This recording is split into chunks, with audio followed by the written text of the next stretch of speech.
हाँ तो साथियों, हम लोग अभी क्या कर रहे हैं कि सेंटअप एग्जाम के लिए जो आप लोग का कक्षा 10वीं का होने वाला है उसके लिए उन क्वेश्चंस को देख रहे हैं जो आपके सेंटअप एग्जाम में डायरेक्ट टकराएंगे। तो इस वीडियो में हम लोग सामाजिक विज्ञान यानी कि सोशल साइंस के वीवीआई क्वेश्चंस को देखने वाले हैं जो आपके सेंटअप एग्जाम में डायरेक्ट टकराएंगे। तो आप लोग एक एक क्वेश्चंस को याद कर लीजिएगा और सेंटअप एग्जाम में जाकर टिक कर दीजिएगा।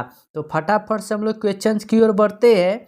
तो पहले प्रश्न की ओर बढ़ते हैं और आप लोग जो है ना आप लोग सही क्वेश्चंस को याद करिएगा, क्योंकि यूट्यूब पर क्या है ना कि लोग आएंगे और कहेंगे आपको क्या कि ये वायरल क्वेश्चन है या यही क्वेश्चन आपके एग्जाम में आएगा, तो वह गलत बात है। ठीक है, आप लोग क्या है कि जो प्रश्न है उसको याद करिए, वही सब प्रश्न में से कोई ना कोई तो आएगा ही आपके एग्जाम में। वायरल प्रश्न के चक्कर में नहीं रहिएगा। ठीक है, तो पहला प्रश्न देखिए क्या है सामाजिक विज्ञान का। कह रहा है कि मेजनी का संबंध किस संगठन से था। तो इतिहास में हम लोग पढ़ते हैं कि जो मेजिनी था उसका संबंध किससे था, कार्बोनारी से। तो इसका right answer option number B हो जाएगा। प्रश्न नंबर 2 आपके सामने है। प्रश्न नंबर 2 जो है ना रूस की क्रांति जो है उससे जुड़ा हुआ है। कह रहा है कि रूस में जार का अर्थ क्या होता है। तो रूस की क्रांति में हम लोग पढ़ते हैं क्या कि जार का अर्थ होता है कि जो रूस का सम्राट है वह। तो इसका right answer option number D हो जाएगा कि रूस का सम्राट। प्रश्न नंबर 3 की ओर बढ़ते हैं। तो 3 नंबर प्रश्न है कि हुआ हुआ आंदोलन किस प्रकृति का था। जो हुआ आंदोलन था कौन सी प्रकृति का था, क्या क्रांतिकारी या धार्मिक आंदोलन या साम्राज्यवादी समर्थक आंदोलन या क्रांतिकारी धार्मिक आंदोलन। तो हम लोग पढ़े क्या है कि जो हुआ आंदोलन था वह क्रांतिकारी धार्मिक आंदोलन था। तो इसका right answer option number D हो जाएगा। क्वेश्चन नंबर 4 आपके सामने दिया हुआ है। भारत में खिलाफत आंदोलन शुरू हुआ। तो भारत में खिलाफत आंदोलन कब शुरू हुआ। तो याद रखिएगा कि जो भारत है ना, भारत में जैसे कि तुर्की में क्या कर दिया गया था कि मुस्लिमों का जो होता है ना पद उसको समाप्त कर दिया गया था। उसी के विरुद्ध में 1920 में है, याद रखिएगा कि खिलाफत आंदोलन भारत में शुरू हुआ था। तो right answer option number A हो जाएगा। क्वेश्चन नंबर 5 आपके सामने है और ये एग्जाम तो बार बार आपके एग्जाम में पूछा जाता है कि भारत में पहली जूट मिल किस शहर में स्थापित हुई। तो याद रखिएगा कि जो जूट का मिल है ना वह सबसे पहले कहाँ पर, तो कोलकाता में हुआ था। कहाँ पर, कोलकाता में। और आप लोग अभी भी जानते हुए कि भारत में सबसे ज़्यादा जूट का जो उत्पादन करता है वह पश्चिम बंगाल राज्य ही करता है। प्रश्न नंबर 6 आपके सामने जो है, ये आपका प्रश्न जो है ना, ये आपका प्रश्न भी इतिहास के दृष्टिकोण से भी और अर्थशास्त्र के दृष्टिकोण से दोनों से करा है कि पूंजीपति वर्ग के द्वारा किस वर्ग का शोषण हुआ। तो कौन सा शोषण वर्ग का, तो औद्योगिक क्रांति में हम लोग पढ़ते हैं कि जो पूंजीपति वर्ग हुआ उससे क्या है कि श्रमिक, मध्यम वर्ग और कृषक, इन तीनों का क्या हुआ था, शोषण हुआ था। तो आप लोग जाइएगा और ऑप्शन नंबर डी जो है ना सेंटअप एग्जाम में टिक मार कर आइएगा। प्रश्न नंबर 7 आपके सामने है कि प्राचीन काल में किस स्थल मार्ग से एशिया और यूरोप का व्यापार होता है था। तो पहले जो है ना वो कौन से मार्ग से एशिया और यूरोप में व्यापार होता था। तो आप लोग पढ़ते हैं बार बार कि जो एशिया और यूरोप है ना वह रेशम मार्ग के द्वारा होता था। किससे, रेशम मार्ग। तो right answer option number B हो जाएगा। क्वेश्चन नंबर 8 आपके सामने दिया हुआ है कि गुटेनबर्ग ने सर्वप्रथम पुस्तक की छपाई की। तो जो गुटेनबर्ग था और कौन सा पुस्तक का सर्वप्रथम छपाई किया था, प्रिंट किया था। तो आप लोग पढ़े हैं कि बाइबिल का, किसका किया था, बाइबिल का, जो क्रिश्चियन धर्म होता है उसका एक ग्रंथ है। क्वेश्चन नंबर 9 आपके सामने है कि राष्ट्रपिता के नाम से किसे जाना जाता है। तो बार बार आप लोग इतिहास में पढ़े हैं और अपने आम जीवन में भी उपयोग करते हैं कि महात्मा गांधी जी को हम लोग क्या कहते हैं, राष्ट्रपिता। और याद रखिए कि राष्ट्रपिता जो है ना वह सुभाष चंद्र बोस जी ने कहा था। ठीक है, तो right answer option number B हो जाएगा, महात्मा गांधी। प्रश्न नंबर 10 आपके सामने दिया हुआ है, कौन सा सामाजिक वर्ग बुद्धिजीवी वर्ग के रूप में उभरा। तो कौन सा वर्ग उभरा था, तो मध्यम वर्ग जो है ना वह बुद्धिजीवी वर्ग के रूप में उभरा था। तो इसका right answer option number D हो जाएगा। क्वेश्चन नंबर 11 आपके सामने है कि यूरोपीय सभ्यता का पालन किसे कहा जाता है। तो जो यूरोपीय सभ्यता है ना, जैसे हमारे भारत का सभ्यता है उसी प्रकार यूरोप का सभ्यता किसे कहा जाता है। तो याद रखिएगा कि यूनान को, किसको कहा जाता है, यूनान को। तो right answer option number D हो जाएगा। क्वेश्चन नंबर 12 आपके सामने है कि 1917 की रूसी क्रांति के समय किस जार का शासन था। तो रूस की क्रांति जब हम लोग पढ़ते हैं तो उस समय पढ़े थे हम लोग कि रूस की जब क्रांति हुआ था तो वहाँ पर निकोलस द्वितीय जो था ना, वह वहाँ का क्या था, राजा था, यानी कि जार था। तो इसका right answer option number D हो जाएगा, निकोलस द्वितीय। क्वेश्चन नंबर 13 आपके सामने है, वियतनाम में रहने वाले फ्रांसीसी नागरिकों को क्या कहा जाता था। तो जो वियतनाम है वहां पर रहने वाले फ्रांसीसी नागरिकों को क्या कहा जाता था, कोलोन कहा जाता था। क्या कहा जाता था, कोलोन। तो right answer option number C हो जाएगा। और कोलोन जो होता है ना, विज्ञान में आप लोग पढ़िएगा आगे क्लास में जब पढ़िएगा कि जब एक ही जैसा मानव जो होता है ना दूसरे को बना दिया जाता है। जैसे कि एक बार जो है ना डॉली भेड़ का आविष्कार हुआ था, जो क्या है कि अपने माता की तरह ही वह दिखता था। तो कोलोन मतलब होता है कि पूरा हम शकल जब व्यक्ति बनता है। क्वेश्चन नंबर 14 आपके सामने है, किस खनिज को उद्योग की जननी माना गया है। तो कौन सा खनिज जो है ना जिसको उद्योग मतलब कि जो इंडस्ट्रीज होता है उसका जननी माना जाता है। तो सिंपल सा है, आप लोग अपने चारों तरफ जो भी फैक्ट्री लगा होगा उसको जाकर देखिए, क्या होगा कि वहाँ लोहा होगा ही होगा, क्योंकि लोहा से ही बड़े बड़े फैक्ट्री का निर्माण होगा, मशीन का निर्माण होगा। तो लोहा को उद्योगों की जननी कहा जाता है। प्रश्न नंबर 15 की ओर बढ़ते हैं। तो 15 नंबर प्रश्न है कि गोंडवाना समूह को कोयले का निर्माण हुआ था। तो गोंडवाना जो है ना समूह, उसमें कोयले का निर्माण कब हुआ था। तो उसमें कोयले का निर्माण याद रखिएगा कि 20 करोड़ वर्ष हुआ था पूर्व। कब हुआ था, 20 करोड़ वर्ष पूर्व। प्रश्न नंबर 16 की ओर बढ़ते हैं। तो 16 नंबर प्रश्न देखिए क्या है कि भारत में किस प्रकार की कृषि की प्रधानता है। तो हमारे भारत में किस प्रकार की कृषि की प्रधानता है, क्या जीवन निर्वाह कृषि या विस्तृत या बागानी या व्यापारिक कृषि। तो हम लोग जानते हैं कि हमारे यहाँ सभी जो कृषि करते हैं ना वो वैसे कृषि करते हैं जिससे उन्हें क्या हो कि बस साल भर खाने के लिए अनाज की उपज हो जाए। तो ये क्या हुआ, जीवन निर्वाह कृषि हुआ। तो right answer option number A हो जाएगा। क्वेश्चन नंबर 17 आपके सामने है कि इनमें सत्ता की साझेदारी का एक सही लाभ क्या है। तो सत्ता की साझेदारी का सही लाभ क्या होता है कि समुदाय के बीच जो होता है ना वह टकराव में क्या होता है, कमी। जैसे कि आप लोग समझिए, मान लीजिए कि ए है और बी है, मान लीजिए कि दोनों ए और बी अलग अलग रहेगा तो दोनों क्या करेगा, आपस में लड़ेगा, उसकी बातों को वह नहीं मानेगा, उसकी बातों को वह नहीं मानेगा। लेकिन जब दोनों एक साथ आ जाएगा तो दोनों क्या हो जाएगा कि दोनों के बीच का जो टकराव है वह कम हो जाएगा। इसलिए तो भाईचारा बढ़ाने के लिए हमारे संविधान में कहा गया है। तो right answer option number C हो जाएगा। प्रश्न नंबर 18 आपके सामने है कि नगर निगम के मुख्य प्रशासक को क्या कहा जाता है। तो जो नगर निगम होता है, तो आप लोग अपने आसपास के चुनाव में देखे हुएगा, अगर कोई शहर वाला रहता है तो वहां पर क्या होता है, नगर आयुक्त का होता है। तो right answer option number D हो जाएगा।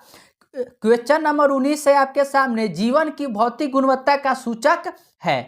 तो जीवन की भौतिक गुणवत्ता का सूचक क्या है कि जीवन की क्या होगा कि किसी भी व्यक्ति का क्या हो कि जीवन प्रत्याशा मतलब जीने का साल बढ़ जाए, मृत्यु दर क्या हो बच्चा का कम हो जाए, और उसके पढ़ने लिखने में साक्षरता दर भी क्या हो, ज्यादा हो। यानी कि ए बी और सी ऑप्शन नंबर डी हो जाएगा कि इनमें से सभी। एक एक प्रश्न जो है ना इसमें से वह सभी सेंटर एग्जाम में टकराने वाले प्रश्न है, क्योंकि सभी वेरी वेरी इंपॉर्टेंट क्वेश्चंस है। क्वेश्चन नंबर 20 है आपके सामने कि मुद्रा के प्रमुख कार्य है। अब देखिए मुद्रा जो है ना अर्थशास्त्र से आप लोगों से पूछा गया है। मुद्रा क्या होता है, कोई भी वस्तु जिसको सामान्य रूप से सभी लोगों के द्वारा विनिमय के माध्यम के रूप में स्वीकार किया जाता है उसे हम लोग क्या कहते हैं, उसे मुद्रा कहा जाता है। और मुद्रा का कार्य क्या है, पहला विनिमय का माध्यम बनना, दूसरा मूल्य का मापक करना, और तीसरा क्या हो जाएगा कि मूल्य का संचय करना। यानी कि ऑप्शन नंबर डी हो जाएगा इनमें से सभी। क्वेश्चन नंबर 21 आपके सामने है जब हम लैंगिक विभाजन की बात करते हैं तो हमारा अभिप्राय होता है। तो जब हम लैंगिक विभाजन की बात करते हैं तो हमारा अभिप्राय क्या होता है? तो सिंपल है, लैंगिक मतलब हुआ कि क्या, कि महिला और पुरुष के बारे में, उसके बीच का जो असमानता है ना, उसकी भूमिका को, यानी कि समाज द्वारा स्त्री और पुरुष को दी गई असमान भूमिका के बारे में। क्वेश्चन नंबर 22 आपके सामने है, निम्नलिखित में से कौन संघ राज्य की विशेषता नहीं है? तो संघ राज्य मतलब क्या हुआ कि वहां राज्य सरकार भी होगा और केंद्र सरकार भी होगा और दोनों मिलकर काम करते हैं। जैसे हमारे भारत में है, बिहार राज्य भी है और भारत सरकार भी, और दोनों मिलकर क्या करते हैं, काम करते हैं। तो इसकी विशेषता क्या नहीं होता है? तो लिखित संविधान तो होता ही है, शक्तियों का विभाजन भी होता है और सर्वोच्च न्यायालय भी होता है, लेकिन क्या इकहरी शासन व्यवस्था होता है? नहीं होता है। तो राइट आंसर सी हो जाएगा। क्वेश्चन नंबर 23 है आपके सामने, बिहार में संपूर्ण क्रांति का नेतृत्व किसने किया? तो देखिए, बहुत ही सिंपल सा प्रश्न पूछा गया है, लेकिन बार बार यह प्रश्न पूछा जाता है। तो संपूर्ण क्रांति किसने किया था? जननायक यानी कि जयप्रकाश नारायण। तो right answer option number D हो जाएगा। क्वेश्चन नंबर 25 है आपके सामने, इनमें से कौन सी एक बात लोकतांत्रिक व्यवस्था के अनुरूप नहीं है? तो लोकतांत्रिक व्यवस्था के अनुरूप क्या नहीं है? कि बहुसंख्यकों का शासन। तो right answer option number D हो जाएगा। क्वेश्चन नंबर 25 है आपके सामने, भारत एक लोकतांत्रिक राज्य है, निम्नलिखित में किसमें यह घोषणा की गई है? तो सिंपल है, जब भी आप लोग अपना कोई भी किताब पलटिएगा ना, तो उसके पहले पेज पर ही देखिएगा, तो वहां पर भारत के संविधान के बारे में लिखा होता है कि भारत जो है ना, Bharat we the people of India having sovereignty, ऐसा आप लोग पढ़े हुईएगा। तो वह क्या है कि लोकतांत्रिक राज्य जो है हमारा प्रस्तावना सुनिश्चित करता है। क्वेश्चन नंबर 26 है आपके सामने, किस लोकसभा चुनाव के बाद महिलाओं की भागीदारी 10% से अधिक हो गई है? तो देखिए, 2024 में ही कौन सा 18वां लोकसभा का चुनाव हुआ है, तो उससे पूर्व कौन से लोकसभा के चुनाव में जो है ना 10% से ज्यादा महिलाएं थी? तो याद रखिए कि 15वीं लोकसभा में। कौन सी लोकसभा में? 15वीं लोकसभा में। प्रश्न नंबर 27 है आपके सामने, निम्नलिखित में कौन राष्ट्रीय दल है? तो राष्ट्रीय दल कौन सा है? मतलब कि जो प्रधानमंत्री का होता है ना चुनाव, सेंटर में जो होता है, केंद्र में, वह कौन सा दल है? तो याद रखिएगा कि भारतीय जनता पार्टी यानी कि बीजेपी है। प्रश्न नंबर 28 है आपके सामने, लोकतंत्र का प्राण किसे कहा जाता है?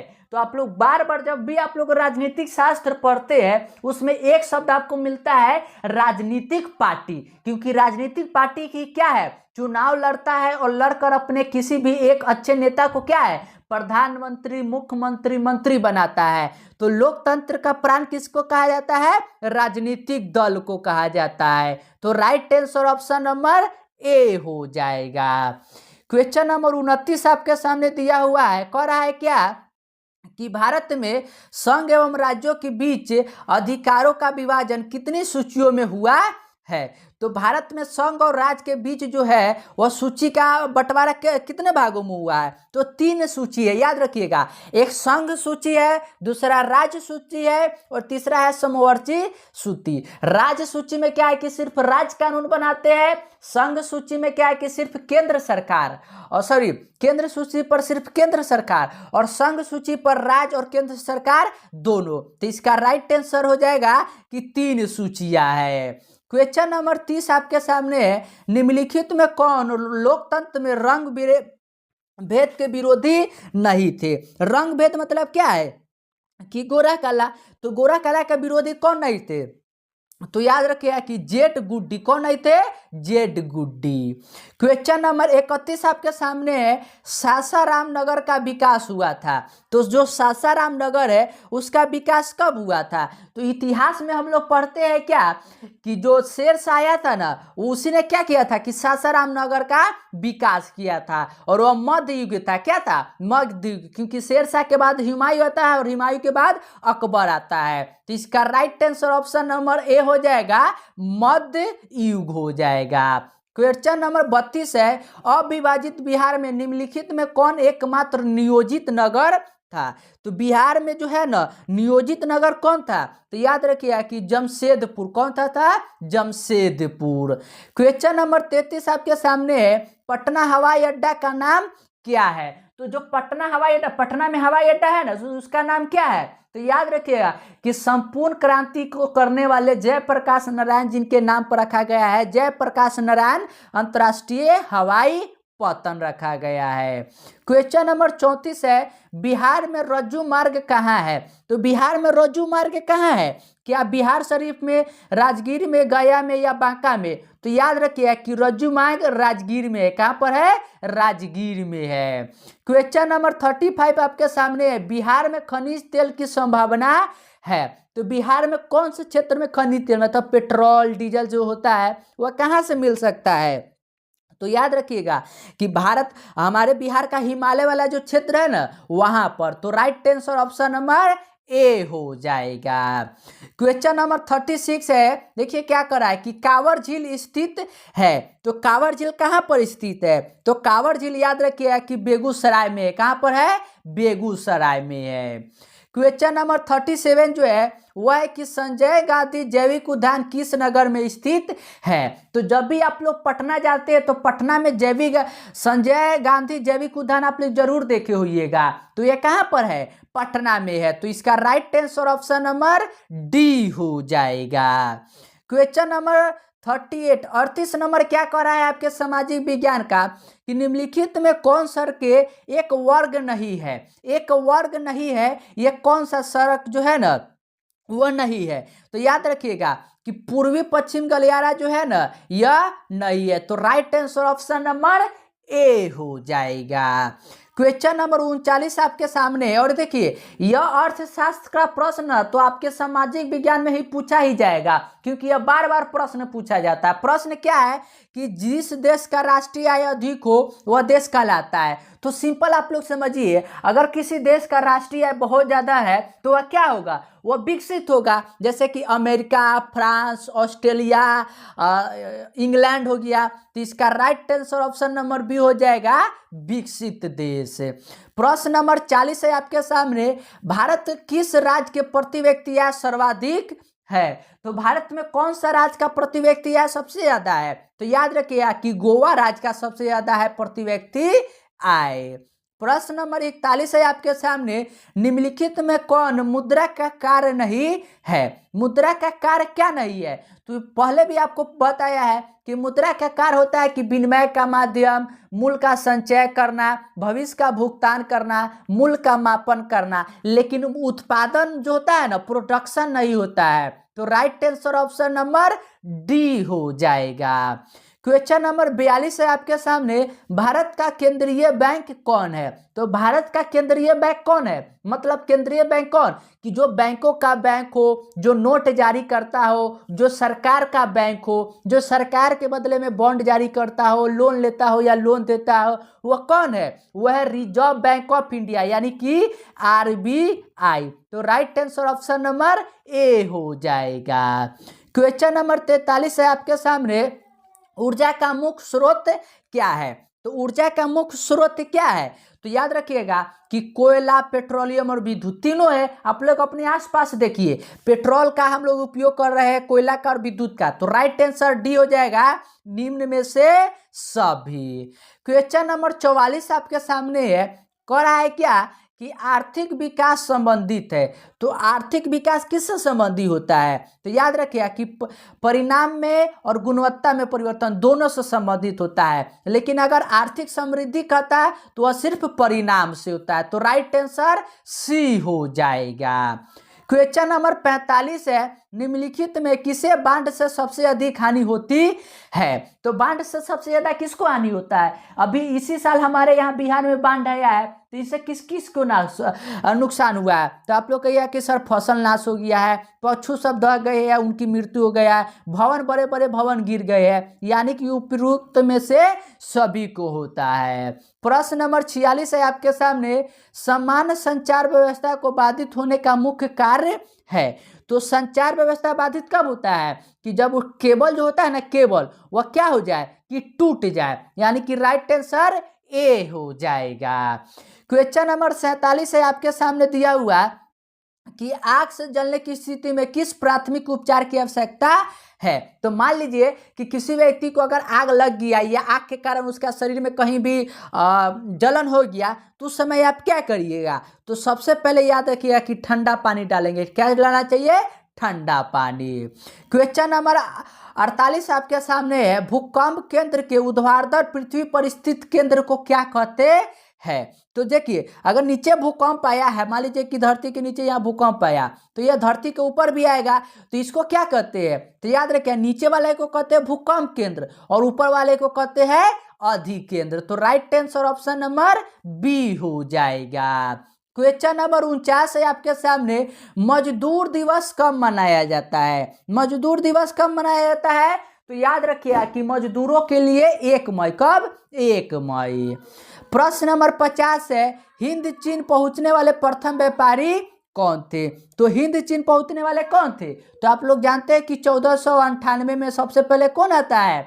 फ्रांस से पुर्तगाल से आता है वास्को डी गामा। तो right answer option number C हो जाएगा। और इस वीडियो में हम लोग सिर्फ 1 से लेकर 50 तक ही करेंगे और बाकी 51 से लेकर 80 तक प्रश्नों को हम लोग अगले वीडियो में करेंगे। तो आप लोग एक एक प्रश्न को याद कर लीजिए और चैनल को सब्सक्राइब भी कर लीजिए ताकि अगले वीडियो का नोटिफिकेशन आपको जल्दी मिल जाए।